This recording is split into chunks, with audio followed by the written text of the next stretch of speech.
Bapak Ibu yang berbahagia di seluruh Indonesia, Bapak Ibu guru, saat ini kita kembali berjumpa dengan keadaan yang sehat.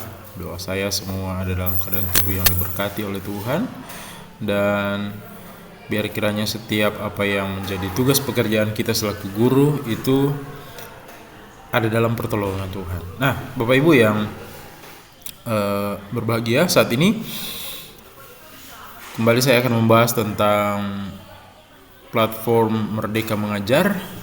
Nah, karena saat ini untuk SKP kita guru itu akan dikerjakan di PMM atau platform Merdeka Mengajar. Nah, jadi Bapak Ibu silakan membuka di PMM masing-masing atau di aplikasi Merdeka Mengajar. Nah, di tab pengembangan diri itu nantinya akan ada muncul tambahan satu lagi, yaitu pengelolaan kinerja. Nah, bagi Bapak Ibu yang di aplikasinya itu tidak muncul seperti ini, silakan diupdate dulu versi terbaru dari aplikasi Merdeka Mengajar. Nantinya biasanya dia menunggu 1 kali 24 jam, maka akan muncul menu ini. Atau ada juga yang langsung muncul seperti itu setelah diupdate aplikasinya. Nah, Bapak Ibu, jadi pengelolaan kinerja ini itu berkaitan dengan SKP kita sampai dengan penilaian angka kredit guru, seperti itu. Nah, bagaimana cara pengisiannya? Mari sama-sama kita akan belajar bagaimana mengisi. Kita klik saja di pengelolaan kinerja. Nah, di sini disarankan untuk membuka dari komputer atau laptop. Saya menggunakan Chromebook pada saat ini.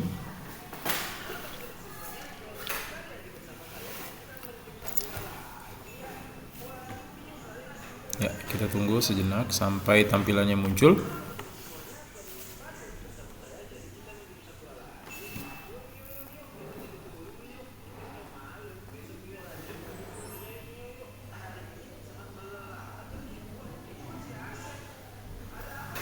Nah, jadi Bapak Ibu untuk tahun 2024 kita guru akan mengerjakan SKP di sini di PMM, karena PMM ini dikatakan bahwa itu sudah link dengan e-kinerja. Jadi kita tidak lagi mengerjakan di e-kinerja seperti tahun 2023. Ya, ini tampilannya. Jadi perencanaan kinerja itu dimulai dari tanggal 1 sampai tanggal 31 Januari. Jadi jangan sampai terlambat Bapak Ibu.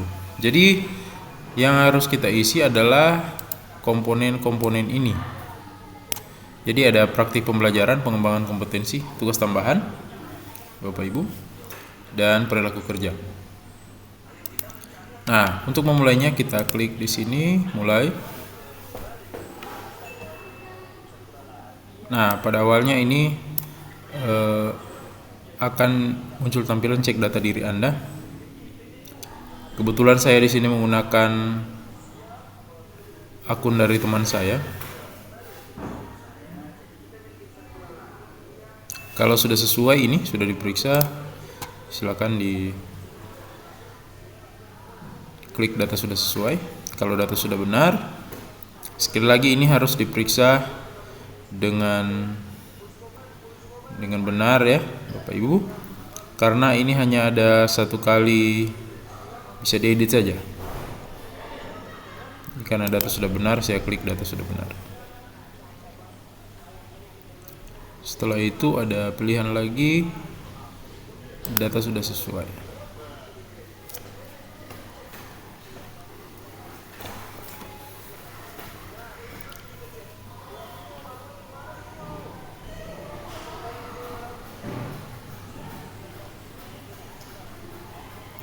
Oke, teman-teman, jadi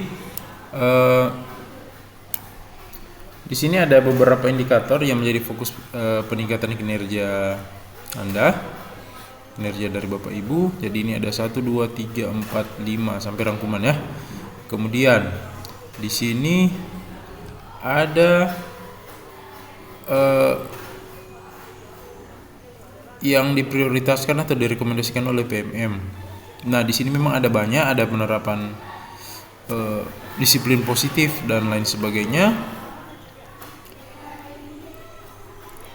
Kalau saya lebih cenderung memilih ini, silakan klik saja aktivitas interaktif di kelas.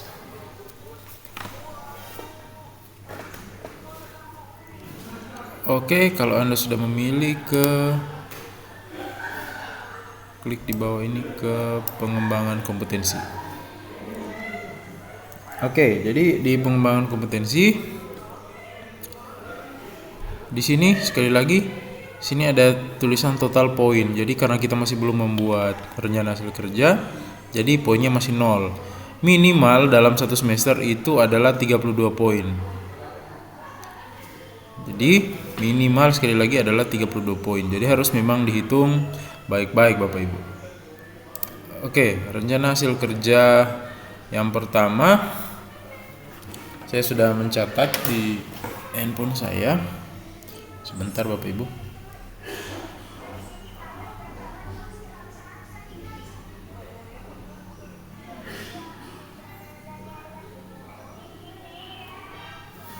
Oke, yang pertama melalui ini meningkatnya kompetensi peran sebagai partisipan kegiatan seminar yang diselenggarakan di bidang pendidikan. Oke, saya memilih ini. Ini sudah berdasarkan diskusi dengan teman saya yang akunnya saya pakai. Karena di akun saya ketika membuat perencanaan saya lupa untuk membuat video. Oke, jadi bukti dukung untuk kegiatan ini adalah sertifikat. Jadi ikut seminar atau dan lain sebagainya itu dibuktikan dengan sertifikat sebagai peserta. Nah, Bapak Ibu nanti silakan lihat di video saya, ada video lain yang membahas tentang seminar, bagaimana supaya bisa dapat sertifikat yang diakui oleh PMM. Oke, ini saya menggunakan 2 kegiatan. Anda bisa memilih berapa jumlah kegiatan.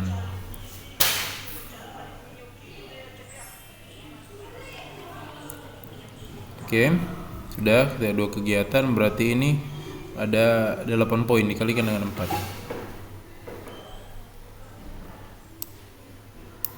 Nah, berikut kita tambah lagi rencana hasil kerja yang kedua. Saya di sini memilih sebagai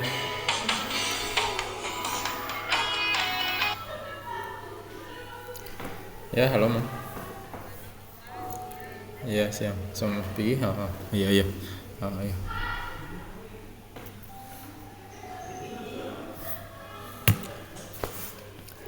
Oke, saya memilih sebagai observer yang akan mendapatkan 8 poin. Ini dia. Meningkatnya kompetensi melalui peran sebagai partisipan observasi praktik pembelajaran. Jadi ada teman kita yang nantinya akan melakukan kegiatan pembelajaran, kemudian kita yang menjadi observator.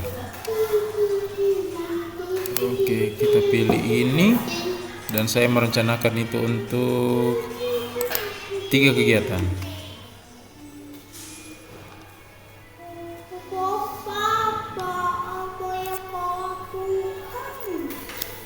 Untuk 3 kegiatan, selanjutnya kita tambah lagi untuk pelatihan mandiri yang nantinya akan mendapatkan poin 8 juga. Jadi ini poinnya berurut ya, Bapak Ibu Guru. Nah, yang ini.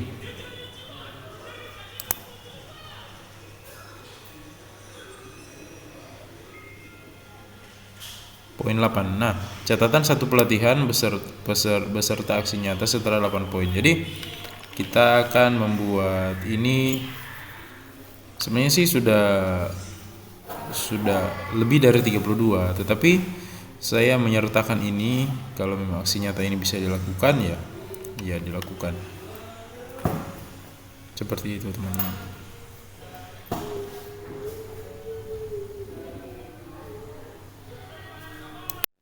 Ya, Bapak Ibu, kita lanjutkan lagi di tab yang ketiga, yaitu tentang tugas tambahan.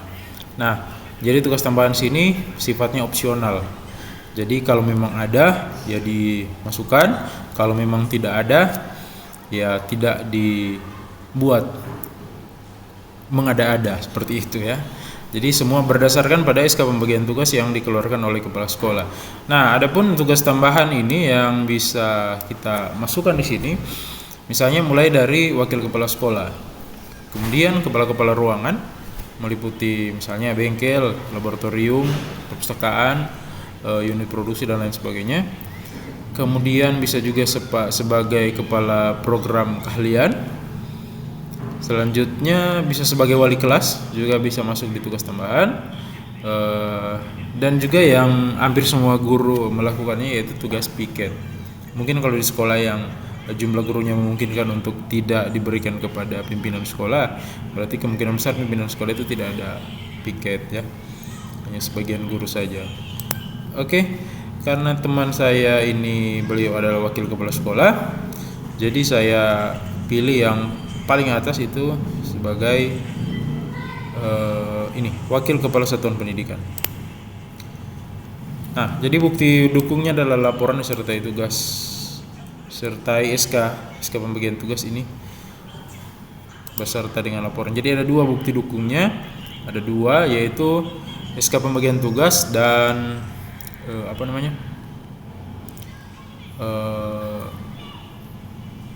laporan. Oke, lanjut kita ke perilaku kerja.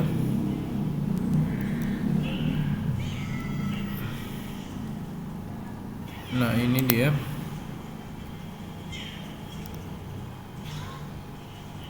Saya lebih memilih ini, bersifat ramah pada peserta didik. Wujud perilakunya yang paling mudah, mengucapkan salam. Kemudian yang kedua, akuntabel. Saya pilih yang paling atas. Perwujudannya bisa yang paling atas juga. Kemudian perilaku kompeten.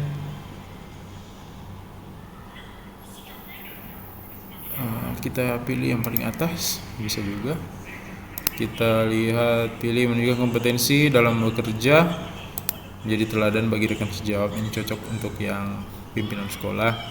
Kemudian aspek harmonis, menghargai setiap warga satuan pendidikan. Kita pilih yang paling atas semua. Yang kelima, pilih yang kedua deh. Oke, kira-kira seperti itu.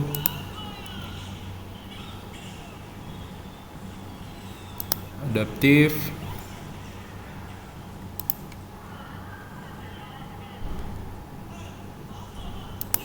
Pilih yang paling atas. Kolaboratif.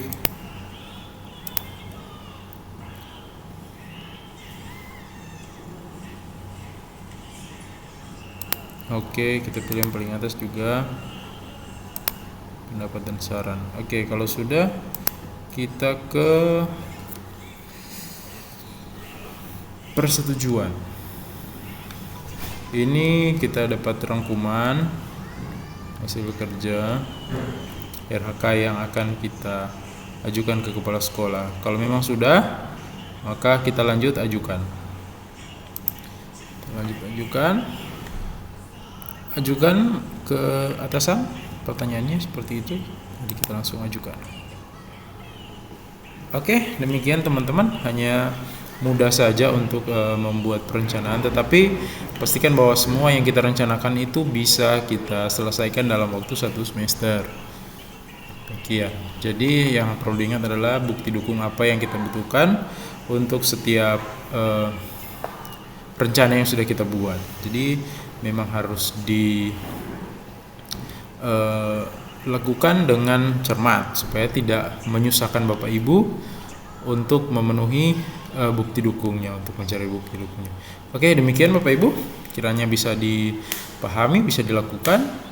Kiranya video ini bisa membantu. Jangan lupa dukung channel ini untuk terus berkembang dengan like dan share, subscribe channel ini. Oke, terima kasih, sampai jumpa di video selanjutnya.